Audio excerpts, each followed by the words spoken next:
Dikisahkan sang patih Gajah Mada mengutus Ide Dalam Ketut untuk memerintah jagat Pulau Bali bersama seluruh saudaranya.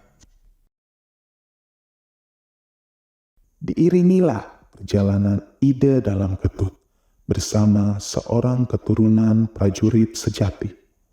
Ia bertunggangkan seekor badak dan merupakan seorang kepercayaan Ide Dalam Ketut, Sire, Pangeran Bondan Pengasih. Sekian lama memimpin Bali, sang Raja Ide Dalam Ketut pun wafat. Ia pun digantikan oleh sang putra yang bernama Dalem Dimade, atau dikenal sebagai Dalem Ano. Suatu ketika diadakanlah rapat di Puri. Para mantri dan bawahan menaruh kudanya di luar, tetapi tidak untuk seorang pangeran pengasih. Ia tetap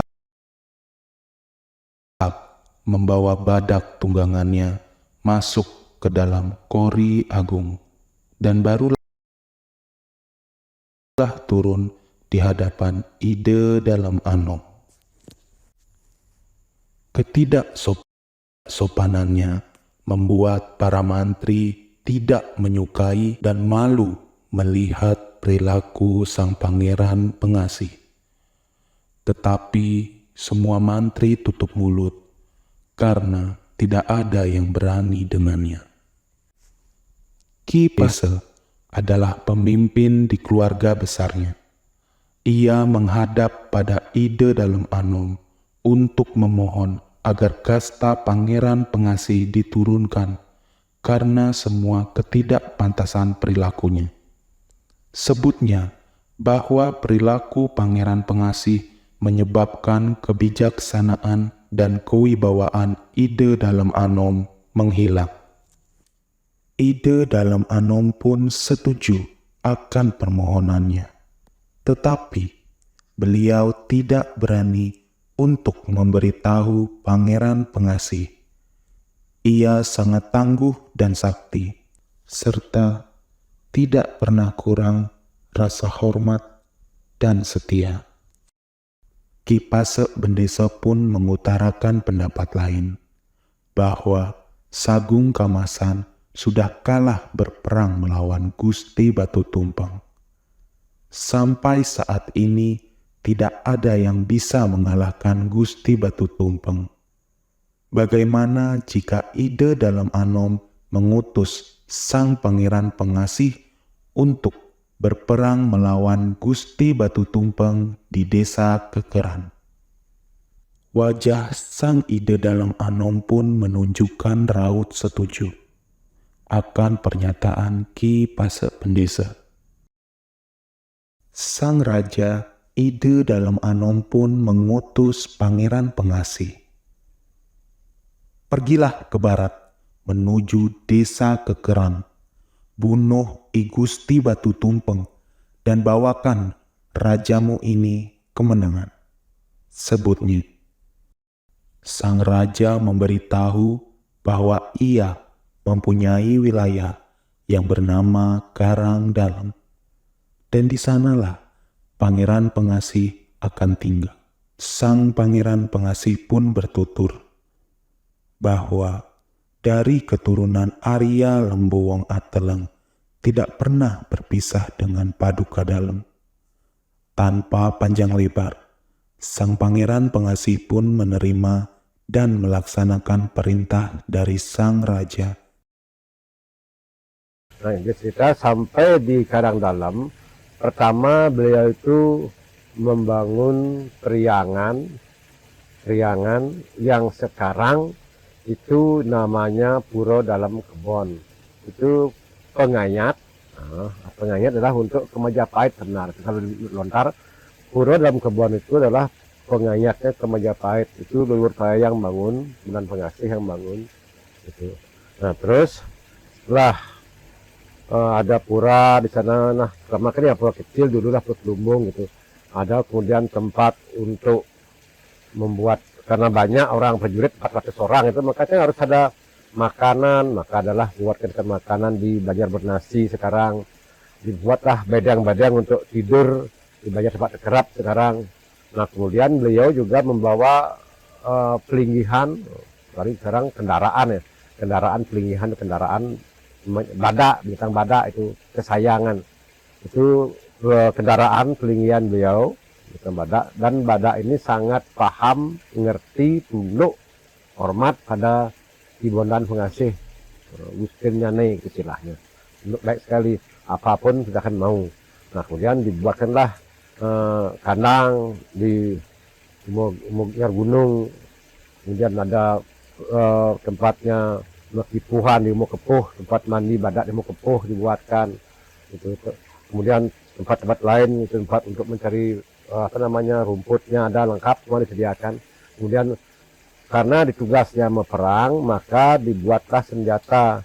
Nah buat senjata di Banjar Pandey, Bayuh sekarang daerah luar Buduk sekarang itu. Kemudian pasupati senjatanya biar dia mujarab. Pasupati itu di namanya sekarang namanya di Parasep itu. Ini Parasep dia itu deh. Di Medilan. Nah, sana dibuatkan pura untuk pasupati senjata di sana. Mungkin itu pura pasak ya pura Natar nika mungkin disitulah dibuatkan pasupati senjatanya. Nah, kemudian setelah lengkap senjata, maka beliau menggebuk ke kekeran. Singkat cerita kalah, matilah Gusti Tumpang dari kekeran tersebut. Gitu. Nah kemudian kembali di Budok kemarin. Nah di Budok beliau itu terkenal sampai Raja Mengui agak ya ras lah, takut lah dengan kewibawaan beliau. Gitu. Ras takut dengan beliau. Itu. Nah kemudian Raja Mengui tangkil ke dalam untuk lunas satu dalam Kibonan pengasih badak kau tunas yang tuh ditanya mau dibunuh gitu maunya. Kenapa? Karena kalah wibawa ya. Diizinkan oleh kungkung diurusang disilakan. Karena kalah wibawa menguinya. Haris diundanglah ke Mengui. Diundang dijamu, makan-makan, minum-minum. Tapi dalam makan itu ada pembicaraan ini bahwa Raja Mengui ingin tidak tersaingi kekuasaan dan kewibawaannya. Ditantanglah berperang, perang tanding. Nah, ditantang dalam perang ini tidak melibatkan banyak, hanya beliau Raja Mengui dengan Bondan Pengasih Badak ini yang berperang. Yang lain tidak boleh melibatkan banyak, itu perjanjiannya, tidak boleh melibatkan banyak. Sampai berperang, pagi makan, perang, mengasuh, makan lagi, itu aja, tidur, besok lagi berperang, makan, tidur, sampai 3 hari, tidak ada yang kalah, tidak ada yang kecewa, semua masih utuh gitu. Nah, di sanalah Raja Mengui boleh dikatakan seperti memohon gitu lah, memohon masa badak biarkan saya yang merintah bumi ini gitu, isinya. Terus badak karena ya mungkin jauh ke depan pemikirannya, sedangkan Raja Mengui hanya berpikir sesaat saja dapat raja, dapat kekuasaan, itu pikirannya, sedangkan pas badak jauh pikirannya. Ntar saya kenapa jauh pikirannya itu. Nah kemudian silahkan ini ada berilah istilahnya tampinan, itu kesaktian dari badak itu dikasih. Ini angin di tiang bisa dibunuh gitu. Biar saya mati ya. Akhirnya dengan tampin itu, lekesan itu terbunuhlah sebadak. Tapi sebelum terbunuh ada gininya, ada perjanjian juga. Saya siap kalah, saya mau kalah, cuman nanti kalau pas pengaskaran atu Raja Mengui harus makinin tiang, itu sana ada perjanjiannya, harus membakti untuk nyak yang mati kalah dah. Terus itu Oke, siap aja menguinya, siap untuk membakti nanti pas sekarannya gitu. Nah, memargi perkara ini, nafas nggak sekarang bingunglah raja menguinya. Kalau raja menguinya membakti, maktinin pasak badak, atmanya jelas puri mengui akan disisihkan oleh semetonnya, oleh keluarganya. Ya sisihkan, masa seorang raja memaksinin orang pasak, nggak mau. Harus disisihkan, makanya dibuatlah akal namanya ngangkat Sentana Putra Utpadana yang dikenal dengan batu-batu, pasak batu sekarang namanya. Sekarang. Itu 40 orang itu, 40 orang dari golongan Brahmana, Ksatria, Westra, sudah masuk 10 sehingga ada 40. Itulah yang ditugaskan oleh Raja Mengui untuk maklinin waktu acara pengaskaran pasak badak itu.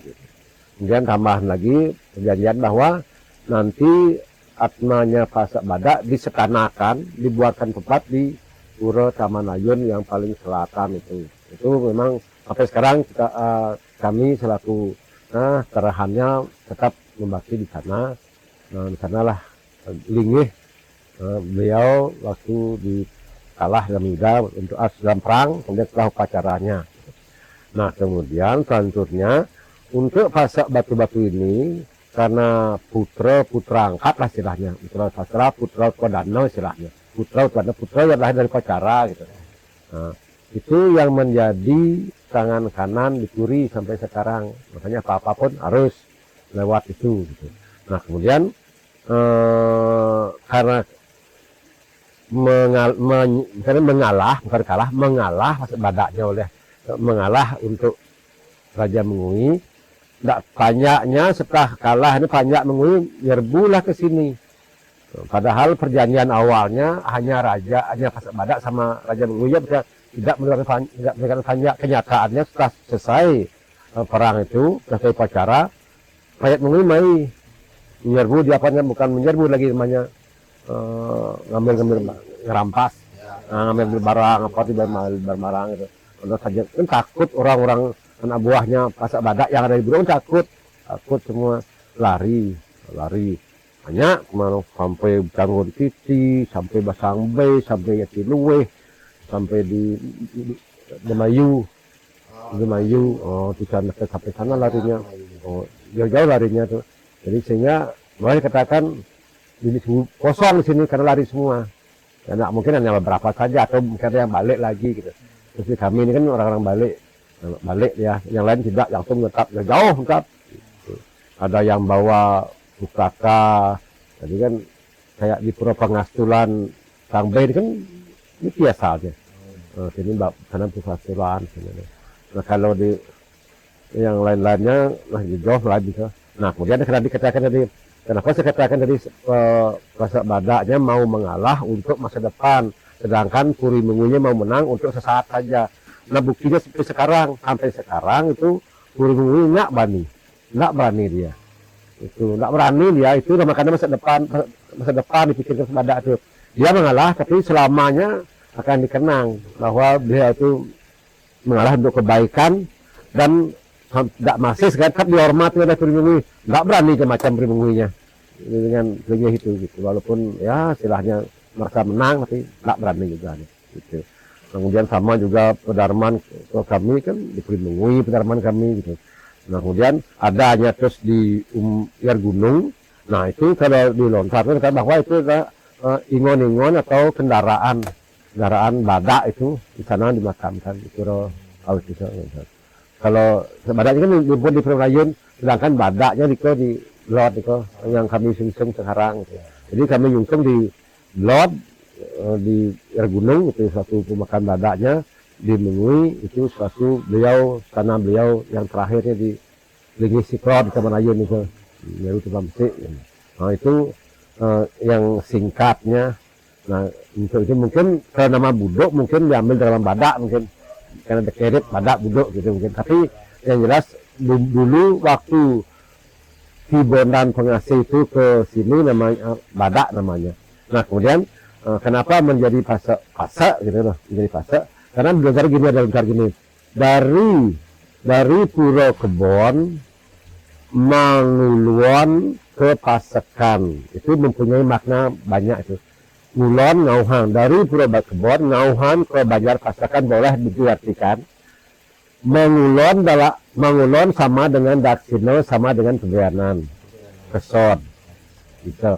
Pasak kalau sastra dulu asing-asing walaupun dia kesatria kalau dia melarikan diri dari kelompok kesatria karena dia melanggar kami bunuh melarikan diri ke desa apapun dia tidak boleh memakai satrianya pasti ke pasakan itu maknanya ngulon ke pasakan gitu itu nguluan ke pasakan artinya menangkau kan ke teber merenah kesodan kemudian pasak itu adalah untuk orang-orang yang baru datang ke suatu daerah yang tidak membawa fitur silsilah sendiri itu maka dipasakkan makanya ada sekarang banyak bekasnya Aryo blog jadi pasak karena dia kesod yang kesod mati itu sisanya makanya yang singkat kali untuk tapi kira ada sama itu dengan itu dan untuk badaknya sendiri ke Pak kan setelah perang antara Kipas Badak dengan Gusti Agung Hanum di Kerajaan Mui badaknya ini ke mana sekarang meninggal atau lari gitu enggak pas badaknya di sini gitu. Oh dikuburkan di sini Di sini ya. Di Banjar Gunung. Biar gunung itu Oh. ada pura sekarang sana yang kami anggap untuk kawitan juga. berarti untuk pulau kawitan di Triki Ah. untuk menghormati jasa badak Pelinggiannya artinya kendaraan pelinggian kira kira pelinggian terus masalahnya wahana Kalau anunya untuk apa namanya itu menghormati laut, ada di sana. Dulu aja. Siklon. Siklon. Nih, pulau ini. yang kalau di lontar yang saya lihat sudah Pasupati senjata di Medilan kadang ke kadang Daun kan sebenarnya. atau bisik turun ke laut mungkin karena kan bukan kembang zaman lain kira-kira gitu kira-kira gitu soalnya Iya. di Oke.